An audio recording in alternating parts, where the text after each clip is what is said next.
भारतीय राज्य व्यवस्था पॉलिटी, पृष्ठ संख्या 307 8 से 314 तक। शुरू करते हैं। छोटे राज्यों के निर्माण से उत्पन्न समस्याएं क्या हैं, किस तरह से हैं, जानते हैं। छोटे राज्यों के निर्माण से उत्पन्न समस्याएं। राज्यों के निर्माण से प्राप्त संवैधानिक स्वायत्त शक्तियों का वित्तीय स्वायत्तता के बिना प्रयोग संभव नहीं, वित्तीय स्वायत्तता के बिना। और भारत के अधिकांश छोटे राज्य नागालैंड, मेघालय, मिजोरम वित्तीय रूप में संघ सरकार पर निर्भर हैं। छोटे राज्यों में राजनीतिक अस्थायित्व की प्रवृत्ति भी अधिक है। जैसे मेघालय, अरुणाचल प्रदेश, गोवा जैसे राज्यों में सदैव राजनीतिक अस्थिरता बनी रहती है। छोटे राज्यों में राजनीतिक अस्थिरता की प्रवृत्ति। ठीक है। राज्यों के निर्माण से जल विवाद उत्पन्न होते हैं, यथा राजधानी के निर्माण को लेकर भी एक दूसरे के बीच संघर्ष होता है। ठीक है। जल विवाद, राजधानी का निर्माण, ये सब एक समस्या बन गई है।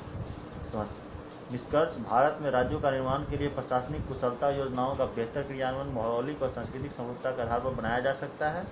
अतः नए राज्य का निर्माण किसी राजनीतिक दल की आकांक्षा और मुख्यमंत्री के नए पद के सृजन के लिए नहीं होना चाहिए। ठीक है। आगे इसमें देखते हैं क्या कुछ है। विषम संघवाद। ठीक है। अमेरिका में विषम संघवाद पर जानते हैं क्या है, किस तरह से विषम संघवाद। अमेरिका समसंघीय शासन या संघवाद का उदाहरण है। अमेरिका समसंघीय शासन संघवाद का उदाहरण है, जबकि भारत विषम संघवाद के निकट है, क्योंकि संघ में 29 राज्यों को विशिष्ट एवं प्रतीक स्वायत्तता प्रदान की गई है। यद्यपि 7वीं अनुसूची के सभी राज्यों को समान शक्तियाँ उपलब्ध हैं। 29 राज्यों को विशिष्ट एवं पृथक स्वायत्तता प्रदान की गई है, यद्यपि 7वीं अनुसूची के सभी राज्यों को समान शक्ति प्रदान उपलब्ध है।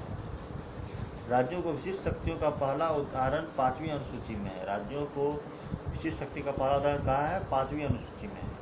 5वीं अनुसूची में क्या है, 5th शेड्यूल में जानते हैं। अनुसूचित क्षेत्र का उल्लेख जनजाति जनसंख्या प्रधान क्षेत्रों में अनुसूचित क्षेत्र के रूप में उल्लेखित किया गया है। अनुसूचित क्षेत्रों का निर्माण राष्ट्रपति द्वारा राज्यपाल की सलाह पर, अनुसूचित क्षेत्रों का निर्माण राष्ट्रपति द्वारा होगा राज्यपाल की सलाह पर।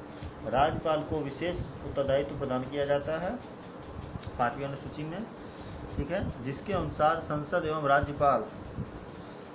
राज्य विधानसभा द्वारा निर्मित किसी भी विधि को इस क्षेत्र में लागू होने से प्रतिबंधित किया जा सकता है। 5th अनुसूची में यह बात है कि राज्यपाल को विशेष उत्तरदायित्व तो मिला है, लेकिन जिसके अनुसार संसद और राज्य विधानसभा द्वारा निर्मित किसी भी विधि को इस क्षेत्र में लागू होने से प्रतिबंधित किया जा सकता है, यानी रोका जा सकता है। आगे जनजाति सलाहकारी परिषद ट्राइबल एडवाइजरी कमेटी जो है का निर्माण किया गया। इसमें 20 सदस्य होंगे जो राज्य विधानसभा से होंगे। 20 सदस्य होंगे कहाँ से होंगे, राज्य विधानसभा से। ठीक है। तो ये एक बात है इसमें। आगे देखते हैं 5th शेड्यूल में PESA Panchayati extension in scheduled area act 1996। PESA PESA Panchayati extension in scheduled area PESA।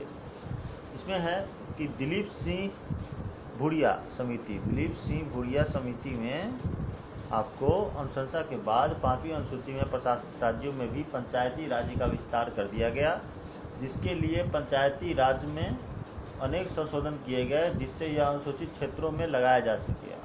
पंचायती राज में संशोधन किए गए जिसमें अनुसूचित क्षेत्रों में लगाया जा सके और इन्हें प्रशासन में ज़्यादा सहभागिता भी दी जा सके। ठीक है। प्रथम, अनुसूचित क्षेत्रों में ग्राम सभा को मूल इकाई माना गया अनुसूचित क्षेत्रों में। और पंचायतों की प्रत्येक चरण में जनजातीय समुदाय के व्यक्तियों को आरक्षण प्रदान किया गया।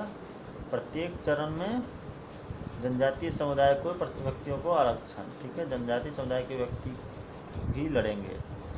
ग्राम सभा की अनुमति के बिना भूमि अधिग्रहण नहीं होगा। ग्राम सभा की अनुमति के बिना आप भूमि का अधिग्रहण नहीं कर सकते। ग्राम सभा को लघु वन उत्पादों पर अधिकार प्रदान किया गया। ग्राम सभा को लघु वन उत्पादों पर अधिकार दिया गया। ग्राम सभा द्वारा अनुसूचित क्षेत्र में साहूकारी व्यवस्था को प्रतिबंधित किया गया। अनुसूचित क्षेत्र में साहूकारी व्यवस्था को प्रतिबंधित कर दिया गया तथा शराब की बिक्री को भी सीमित तथा प्रतिबंधित किया जा सकता है। ठीक है। इससे निष्कर्ष मिलता है कि panchayat extension in schedule area जो है पीसा के द्वारा जनजाति प्रधान क्षेत्रों में प्रशासनिक विकेंद्रीकरण किया गया है, परंतु राज्य सरकार द्वारा अभी इसकी मूल भावना को लागू नहीं किया जा रहा है। राज्य सरकार द्वारा अभी भी इसकी मूल भावना को लागू नहीं किया जा रहा है, इसलिए ग्राम सभा को मुख्य भूमिका देने की बजाय जनपद पंचायत को प्रधान भूमिका दी गई है। ग्राम सभा को मुख्य भूमिका देने के बजाय जनपद पंचायत को प्रधान भूमिका दी गई है, या कह सकते हैं इसकी प्राथमिकता दी गई है। ठीक है, जनपद पंचायत को प्राथमिकता दी गई है। शुरू करते हैं और जानते हैं कुछ 6वीं अनुसूची ट्राइबल एरियाज के बारे में। 6वीं अनुसूची में एक पॉइंट है असम, मेघालय, त्रिपुरा, मिजोरम, ये सब हैं। ठीक है, दूसरा इसमें एक पॉइंट है कि स्वायत्त जनपद परिषद होंगे। स्वायत्त जनपद परिषदों का प्रावधान किया गया है, जिसकी संख्या 30 होगी, जिसमें 26 निर्वाचित होंगे, 4 राज्यपाल द्वारा मनोनीत होंगे। ठीक है, 6 सदस्य आम जनता द्वारा निर्वाचित होंगे। ठीक है, 6 है, 26 है, सदस्य जो है वह आम जनता द्वारा निर्वाचित होगा। आगे इसमें देखते हैं, एक पॉइंट है प्रशासन जनजातियों की परंपरा अनुसार होगा। प्रशासन जनजातियों की परंपरा के अनुसार होगा। ये अपनी सभी स्थानीय विषयों का प्रशासन करेंगे। न्याय का कार्य भी इसी परिषद द्वारा होगा। आईपीसी सीआरपीसी नहीं लागू होगी। ध्यान देने वाली बात है। पूछा जा सकता है कि 6वीं सूची में ट्राइबल एरिया में आईपीसी सीआरपीसी लागू होगी? नहीं। संसद की मूल विधि भी नहीं है। राज्यपालों को विशेष शक्ति संसद और राज्यों के द्वारा निर्मित विधि को लागू होने से प्रबंधित किया जा सकता है, राज्यपाल के द्वारा। ठीक है, संशोधन संसद सामान्य विधि द्वारा कर सकती है। सामान्य विधि द्वारा अनुच्छेद 368 संविधान संशोधन की आवश्यकता नहीं होती है। ठीक है, अनुच्छेद 368 इसमें संविधान संशोधन की आवश्यकता की नहीं है। 6वीं अनुसूची प्रशासक, विधायी, न्यायी शक्तियाँ सब आती है 6वीं अनुसूची में। निष्कर्ष ये निकलता है कि 6ठी अनुसूची का प्रावधान संघीय शासन में बहुस्तरीय शासन का उदाहरण है और इसे प्रभावी बनाने के लिए संघ, राज्य एवं स्वायत्त परिषदों के बीच समन्वय तथा सहयोग होना चाहिए। याद रखिएगा कि स्वायत्त जनपद परिषद का जो प्रावधान है उसमें 30 संख्या होगी, 26 निर्वाचित होंगे, 26 निर्वाचित होंगे और 4 राज्यपाल द्वारा मनोनीत होंगे। ठीक है, और इसमें हम जानते हैं नागालैंड को प्राप्त विशेष परिस्थिति स्पेशल स्टेटस जो है क्या है।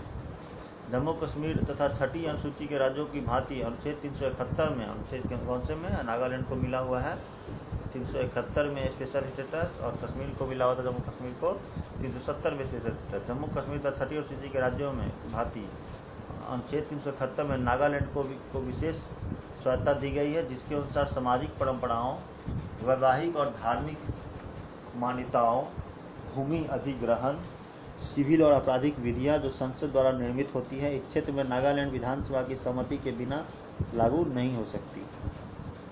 सामाजिक परंपरा, वैवाहिक और धार्मिक मान्यता, भूमि अधिग्रहण और सिविल और आपराधिक विधियां। दूसरा इसमें है 371 में, इसके अतिरिक्त नागालैंड को संघीय व्यवस्था से प्राप्त 7वीं अनुसूची की सभी शक्तियाँ प्राप्त है। ठीक है, इसके अतिरिक्त नागालैंड के लघु वन्य उत्पाद, झूम खेती जो होती है, एक बार यहाँ खेती की फिर कभी और, स्थानीय जल, साहूकारी की व्यवस्था को सीमित करने के लिए भी शक्ति प्रदान है। राज्यपाल द्वारा नागालैंड में नगर पालिका चुनाव में महिलाओं के लिए 1/3 आरक्षण की घोषणा कर दी गई और सरकार ने तर्क दिया 1/3 आरक्षण की घोषणा और तर्क दिया यह कदम महिला सशक्तिकरण के लिए उठाया गया है, परंतु नागा जनजाति समुदाय परिषद ही हो इसमें। ठीक है, नागा जनजाति समुदाय परिषद हो इस परिषद में हो परिषद द्वारा इस प्रावधान को नागालैंड की स्वायत्तता के विरुद्ध माना। ठीक है, 1/3 आरक्षण की घोषणा कर दी गई थी, जनजातीय समुदाय परिषद हो परिषद है, उसने उसके द्वारा इस प्रावधान को नागालैंड की स्वायत्तता के विरुद्ध माना, क्योंकि अनुच्छेद 371 में नागाओं के सामाजिक परंपरा के संरक्षण का प्रावधान है। परंपरा के संरक्षण का प्रावधान, जिसकी व्याख्या केवल जनजातीय परिषद कर सकती है, क्योंकि परंपराएं लिखित नहीं है। इसलिए इसके बारे में केवल जनजातीय परिषद कर सकते थे। नागा परिषद द्वारा यह भी तर्क दिया गया कि सुप्रीम कोर्ट को भी आरक्षण का प्रावधान लागू करने का अधिकार नहीं है, यह केवल जनजातीय परिषद को प्राप्त है। ये तर्क दिया गया, नागा परिषद दिया। निष्कर्ष, पूर्वोत्तर राज्य अत्यधिक संवेदनशील हैं, इसके राजनीतिक लाभों के लिए जनजातीय क्षेत्रों की स्वायत्तता का उल्लंघन नहीं किया जा सकता, ठीक है। और महिला सशक्तिकरण और जनजातियों की संस्कृति का संरक्षण एक दूसरे के विरोधी नहीं है। आगे इसमें कुछ जानते हैं, क्या कुछ है। संघीय व्यवस्था में संघ या संघवाद की बढ़ती प्रवृत्तियां, संघीय व्यवस्था में संघवाद की बढ़ती प्रवृत्तियां, गठबंधन सरकारों का निर्माण होता है, केंद्रीय करों में से राज्यों को बढ़ता हिस्सा ज़्यादा मिल रहा है, अनुच्छेद 356 से दुरुपयोग का प्रतिबंध है, अब दुरुपयोग नहीं कर सकते उसका, राज्यपाल की शक्तियों के दुरुपयोग को सीमित कर दिया गया है, नीति आयोग का निर्माण कर दिया गया है जो 5 साल के बदले में दीर्घकालिक योजना बनाती है, ठीक है। आगे अगले वीडियो क्लिप में देखेंगे, हम लोग पहुंच चुके हैं फिर से 14 तक, और यहीं पर इसको रोकते हैं और आगे हम शुरू करेंगे संघ और राज्य के प्रकार एवं दायित्व से, ठीक है। संघ और राज्य के प्रकार एवं दायित्व से शुरू करेंगे, तो 315 होगा। तो यहीं रोकते हैं इस वीडियो क्लिप को।